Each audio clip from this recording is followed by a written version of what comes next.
My name is Zoe Sanders, and for most of my life, I was the family's background noise. Not the pride, not the favorite, just the quiet one who didn't fit the frame they'd already built. I wasn't bubbly like my sister Alyssa. I didn't laugh at the right jokes or gush over the latest neighborhood gossip. I asked too many questions, stayed too long in the library, and didn't bother pretending to be someone I wasn't. From the time we were kids, she was praised for her charm, while I was told to loosen up. She danced in school plays while I worked on science experiments in the garage. Mom said Alyssa had a spark. No one ever said what I had. They celebrated her first cheerleading trophy with a backyard barbecue. When I got into the top math program in the state, they barely looked up from dinner. It wasn't malicious, not exactly. It was just consistent. Over time, the message sank in. I was the one who needed to adjust, the one who didn't belong. I tried for a while to earn my way in. I straightened my hair, forced smiles, and joined clubs I hated. But nothing I did made them lean in. By college, I had stopped trying. I chose a school far enough away that visits were rare and calls even rarer. I sent updates, shared milestones. The responses were brief, sometimes empty. Eventually, I stopped sending them.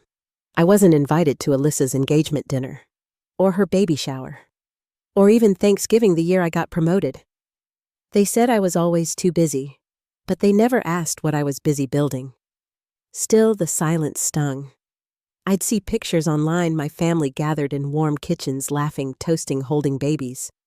My name never came up in the captions. I wasn't even a footnote. I told myself it didn't matter. I was growing, thriving, proving everyone wrong in my own quiet way. But deep down, I carried that ache. That needs to be seen, even if I'd long stopped expecting it.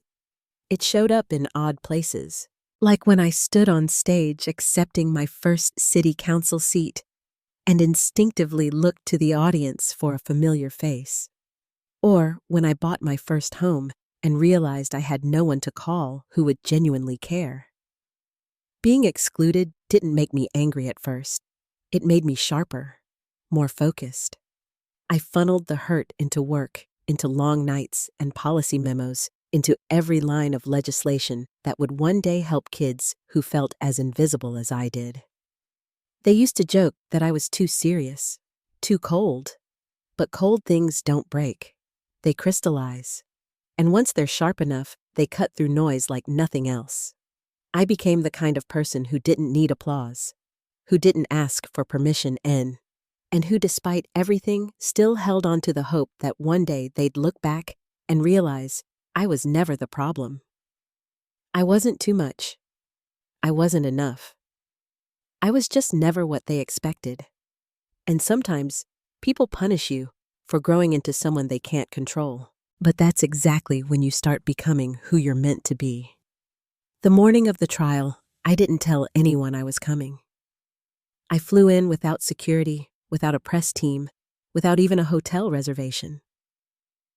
Just me, a quiet seat, on a near-empty plane, and the weight of a family history no one ever wanted to talk about. I didn't owe anyone my presence. Not Alyssa, who barely remembered I existed unless she needed contrast.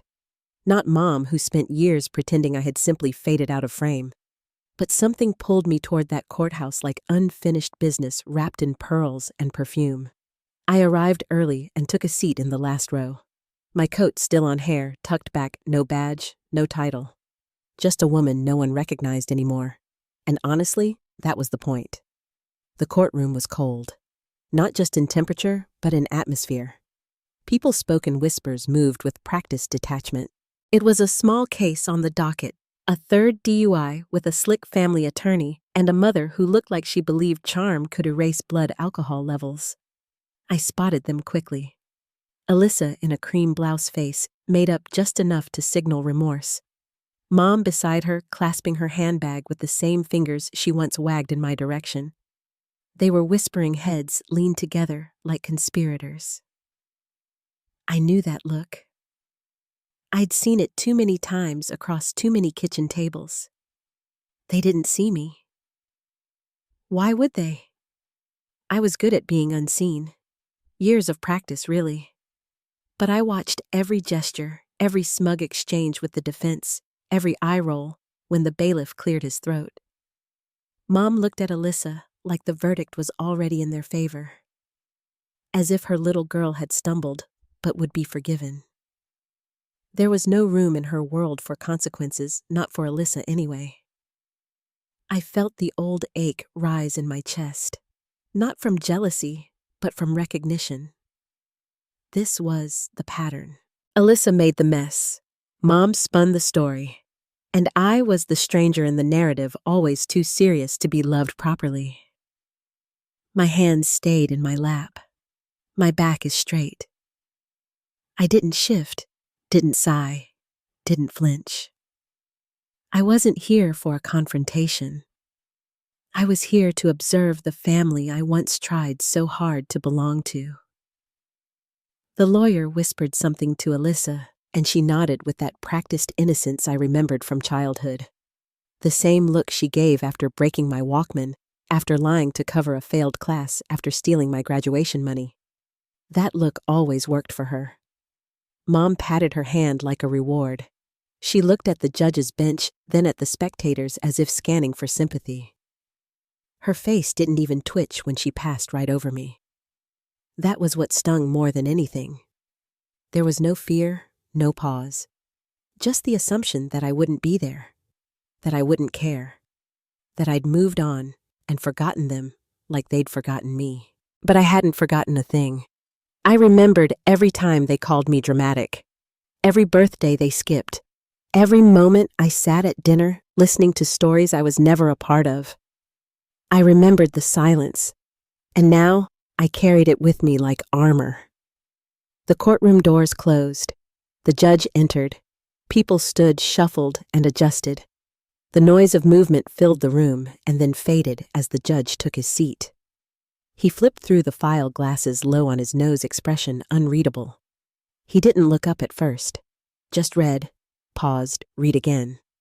Then something changed. His eyes stopped, focused, traveled up from the paper and swept across the room. And then for a brief second, they landed on me. Just a flicker.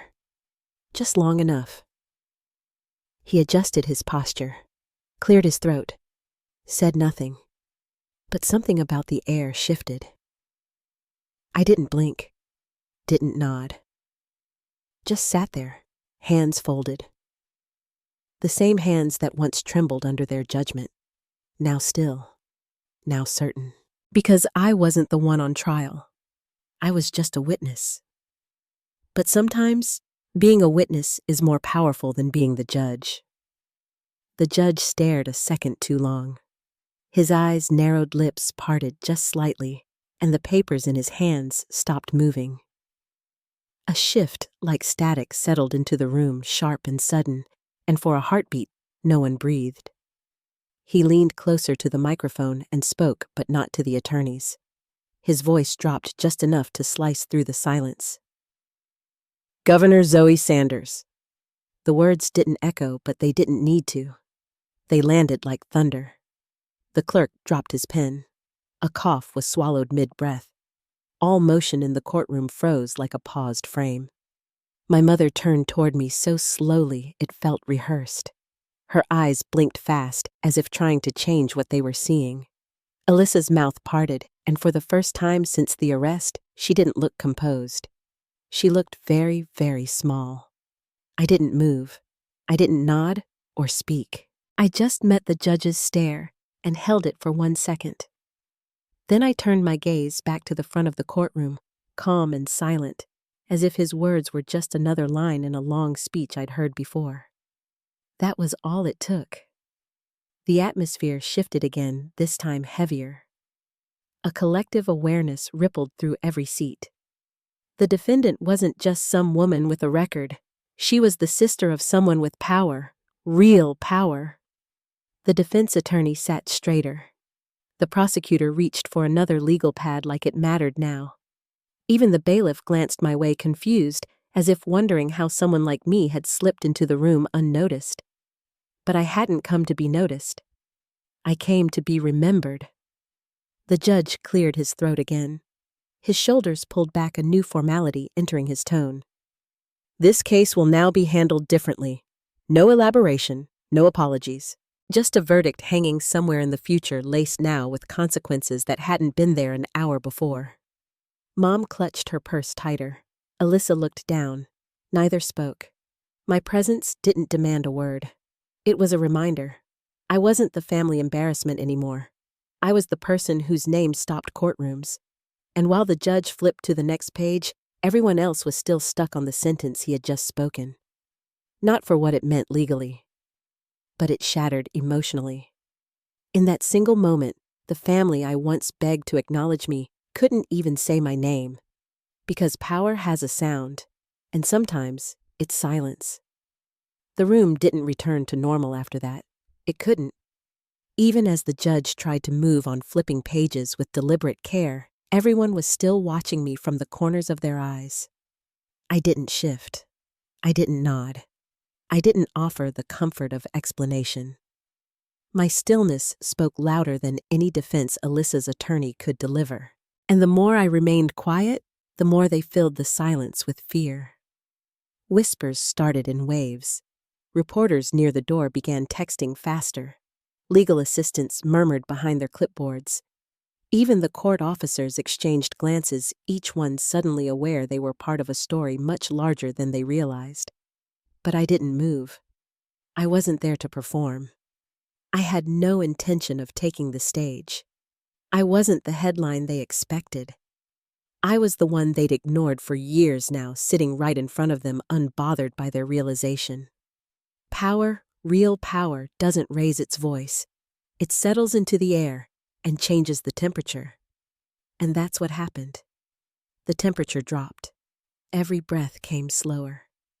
Every motion is more careful. Alyssa's lawyer leaned into her, his voice low, words moving fast. She nodded too quickly, eyes glued to the floor like it had answers. My mother stayed still. The color in her face had drained, and her fingers clung to her handbag like it was all she had left to hold. The judge took a short recess. His voice was composed, but his eyes weren't. He glanced at me once more, and I gave him nothing. No reaction, no rise, just calm observation. I wasn't there to intimidate, but presence doesn't need intention to hold weight. As the courtroom emptied, no one dared ask me anything. They just moved around me, quiet, unsure. I didn't walk out with a retinue. I didn't stop to speak. I stood and walked down the aisle they had built without realizing it was for me. Outside, the first cameras were already waiting. I ignored them. Let them speculate. Let the questions pile up. I was used to people talking about me without ever talking to me. And now every headline would be shaped by a truth I never had to say aloud. Because I didn't come to prove anything. I didn't need to defend who I'd become. I came to let them sit in the silence they once used to erase me. And now that silence was mine. The calls started the next morning. Missed ones at first, then voicemails, then texts. My phone lit up like a distress beacon. Mom. Alyssa. Even my aunt, who hadn't spoken to me since I moved out after college. Now they all wanted my voice. But I didn't answer. Not out of bitterness, not out of revenge. I simply didn't owe them my peace anymore. I knew what they were hoping for. A statement. A softening. A moment where I would come down from the clouds of their discomfort and make it easier for them to breathe. But I had stopped managing other people's ease the day I chose my own. Alyssa's messages came first. Short, shaky apologies dressed up like questions. Why didn't you tell me you were coming? Why didn't you warn me? As if I owed her the courtesy of preparing her for my existence. Mom followed with her own version of remorse. Not direct. Just lines like "your sister's in trouble, and we didn't know how far you'd come." She spoke like I'd taken a detour from the role they assigned me, not a path I built entirely alone. I sat with it for a while. Let the noise hum in the background while I read policy drafts and approved community grants. Things that mattered. Things that had weight. Not guilt-tipped messages asking me to rewrite consequences they had spent years pretending didn't apply. The temptation wasn't in lashing out. That part of me no longer needed expression. The temptation was in slipping back into their rhythm, making space where there was none left. But I had learned something far more powerful than anger. I had learned restraint. They had always mistaken my silence for weakness. Now they finally saw it for what it was. Control. Not over them, but over myself. When I finally did reply, it was brief. I told Alyssa she had always had their protection. I had only ever had their silence. And now I was choosing to keep it, not because I was punishing her, but because I had nothing left to explain. There was no victory in watching them squirm, no satisfaction in seeing them unravel. There was only a quiet freedom in knowing I had stopped chasing a version of love that was never mine to begin with. And in that freedom, I found peace, not because I won, but because I no longer needed them to know I did. I had already moved on. They were just now noticing. Every insult they threw at me became kindling. They didn't realize it then. Every time they told me I was too cold, too intense, too much, what they were really doing was teaching me how to burn. I remembered it all. The dinner table silences. The eye rolled when I spoke about school. The way they'd change the subject every time I mentioned something I cared about. I used to wonder if maybe I was the problem, if maybe I just wasn't built for love in the way they understood it. But over time, I stopped questioning myself and started questioning them. Why did approval look like obedience? Why did love require smallness? And why did I have to dim just to sit at their table? That was when I stopped trying to be invited. I chose to build something bigger. I poured every ache into work, into learning how systems failed people like me, quiet kids, odd ones out, those who weren't handed grace, but had to earn everything twice over. I didn't just study policy. I embodied it. While they were hosting brunches for Alyssa's latest job, I was drafting legislation on youth homelessness. While they laughed about how I never brought a date home, I was building safety programs for children escaping abuse. They never saw the late nights, the heartbreak, the endless uphill meetings. But I did. And that was enough. Because the truth is, I never needed them to cheer for me. I knew how to stand in a room alone and believe in my own voice. I knew how to celebrate quietly. I learned that power didn't come from applause. It came from knowing who you are when no one else cares to look. There's a photo I keep in my office now. It's of me at 11 standing at the end of a school science fair. I'm holding a ribbon, oversized glasses slipping down my nose, and no one is clapping. Everyone else in the picture is turned the other way. And still, I'm smiling. That photo reminds me of who I've always been. Not just the girl no one saw, but the one who didn't wait to be seen. That girl grew into a woman who writes the rules, who signs the budgets, who walks into a courtroom and shifts the air without saying a word. So no, I didn't rise in spite of them. I rose because of them. They built the fire. I just learned how to carry it. And now I use it to light paths for people they'll never meet, but who will feel what I created long after the noise fades. The photo went viral before I even knew it existed. Someone in the back of the courtroom had snapped it right as the judge spoke my name. It caught everything in one frozen moment, me standing as the room shifted. Alyssa turned in mid-reaction, and my mother gripping her purse like it held a way out. I didn't pose. I didn't speak. I didn't even blink. And still the image said more than any statement I could have crafted. It wasn't just a picture. It was a reckoning. The media ran with it. articles with titles like Silent Thunder, The Forgotten Governor, Power in the Back Row. But what stayed with me wasn't the headlines. It was what people saw when they looked at it. They saw someone who didn't have to raise her voice to be heard. Someone who had been written off and came back not with vengeance, but presence. Weeks later, I got an email from Judge Harper. The subject line read simply, "Regarding that day." He thanked me for the way I handled it, said law schools would use that hearing as a case study, not because of legal precedent, but because of what silence can do when it enters a room full of assumptions. He ended with a sentence I still think about. What you taught us without speaking will echo longer than anything said into that mic. I read it twice, then saved it in a folder labeled Not Forgotten. A few days after that, Alyssa showed up at my office. No press, no pretense. She looked tired.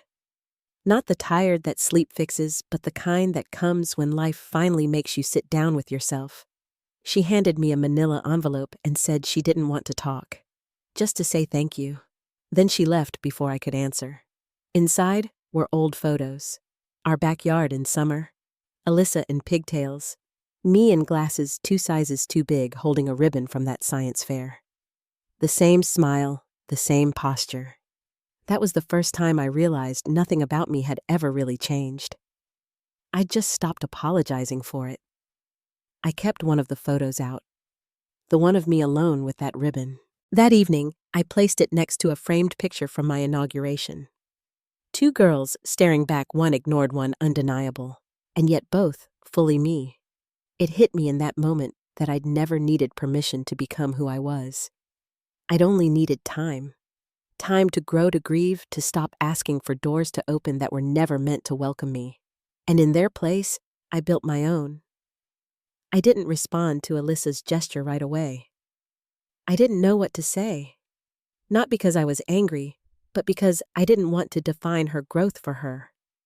If she was changing, it had to be hers, not something borrowed from my forgiveness. Eventually, I sent a short reply. I said I hoped she was doing the work for herself, not just for me. Because the version of her that matters now is the one who shows up when no one's watching.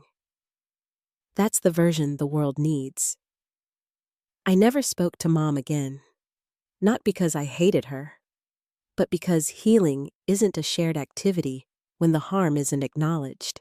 I had nothing left to prove, and the silence she once used to punish me had become my refuge. I kept that courtroom photo too, hung it in my private office, not for ego, but to remember how far I'd come, how stillness could shake foundations, and how the girl who used to sit quietly at the edge of every table had learned to build her own stone by stone. When people come into my space now, they always pause at that wall. They ask about the image, about the story behind it. Some guess it was a victory. Others think it must have been a hard day. I just smile. I tell them it was the day my silence spoke louder than their noise. The day the daughter they tried to erase became someone history couldn't ignore. And I remind them that sometimes the most powerful thing you can do isn't to shout. It's to show up unshaken and let your presence say the rest.